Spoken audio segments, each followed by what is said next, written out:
Élèves de terminale S, bonjour. Dans cette leçon, nous parlons d'un montage très utilisé en chimie, le montage à reflux ou chauffage à reflux. Très souvent, en chimie, les molécules que l'on désire synthétiser le sont dans un ballon dans lequel on introduit les réactifs. On ajoute souvent un solvant pouvant favoriser la rencontre entre les réactifs et un catalyseur. Ces ajouts permettent d'accélérer la transformation. Toutefois, la réaction peut paraître encore très lente. C'est pourquoi on utilise très souvent un chauffe-ballon pour augmenter la température du milieu.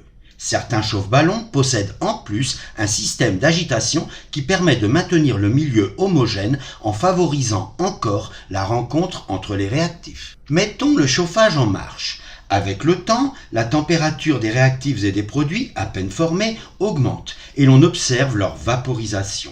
Bientôt, il ne reste que les molécules les moins volatiles, puis pratiquement plus rien dans le ballon.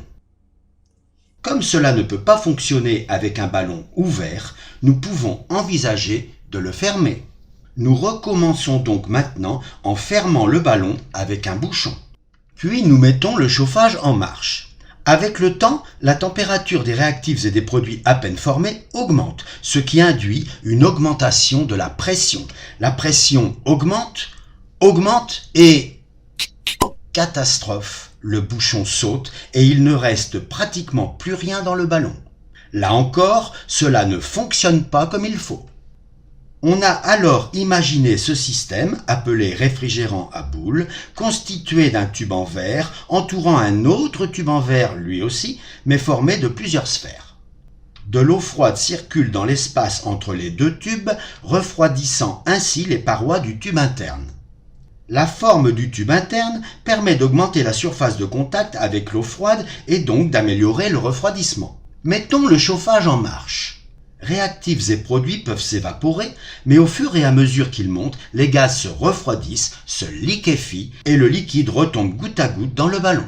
Ce système permet donc de chauffer, donc d'augmenter la vitesse de la réaction, mais sans perte de matière. Comme il n'y a pas de bouchon, le système communique avec l'extérieur et la pression ne peut pas augmenter.